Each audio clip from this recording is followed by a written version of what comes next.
মুর্শিদাবাদের লালবাগ সদরঘাটে ফের চারচাকা গাড়ি নদীতে পড়ে যাওয়ায় ঘটনায় চাঞ্চল্য ছড়িয়েছে এলাকায়। আজ বৃহস্পতিবার একটি সাদা রঙের স্করপিও গাড়ি ভেসেলে বা ছোট লঞ্চে তোলার সময় নিয়ন্ত্রণ হারিয়ে সেটি সোজা গঙ্গায় পড়ে যায়।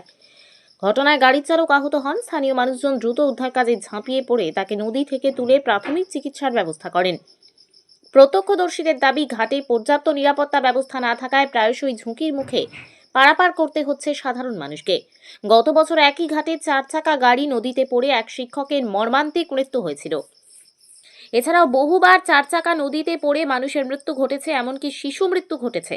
সেই ঘটনার পর বড় ভেসেল ও ছোট লঞ্চ চালুর ব্যবস্থা করা হলেও বর্তমানে বড় ভেসেল সরিয়ে নেওয়ায় ছোট একটি ভেসেলেই গাড়ি, স্কুলের ছাত্রছাত্রী ও সাধারণ যাত্রীদের একসঙ্গে পারাপার করতে হচ্ছে।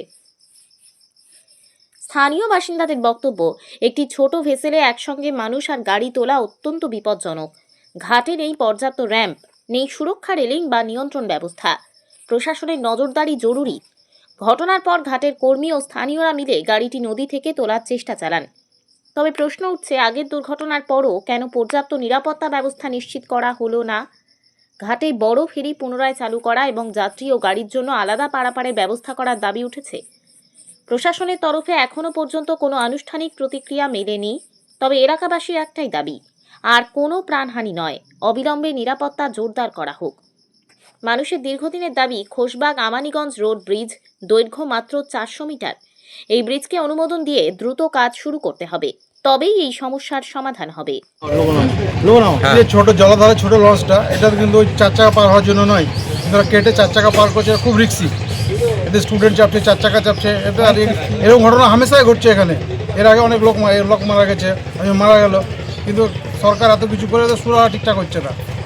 এখানে দীর্ঘদিনের দাবি যে এখানে একটা ব্রিজ হোক, অবশ্যই ব্রিজের পক্ষে আপনারা কি বলবেন? আমরা চাই অবশ্যই এখানে ব্রিজ হোক একটা, সবার সুবিধা হবে, আমার জনসাধারণ সবারই সুবিধা হবে একটা ব্রিজ হলে। আগামী 28 তারিখ ফিরাদ হাকিম আসছে এখানে, তো সেখানে কি ব্রিজের দাবি অবশ্যই বলে মনে হয়? অবশ্যই রাখবো, আমরা রাখবো ব্রিজের দাবি। আপনার নাম? আমার নাম ওয়ালিউর রহমান, বাড়ি লালবাগ।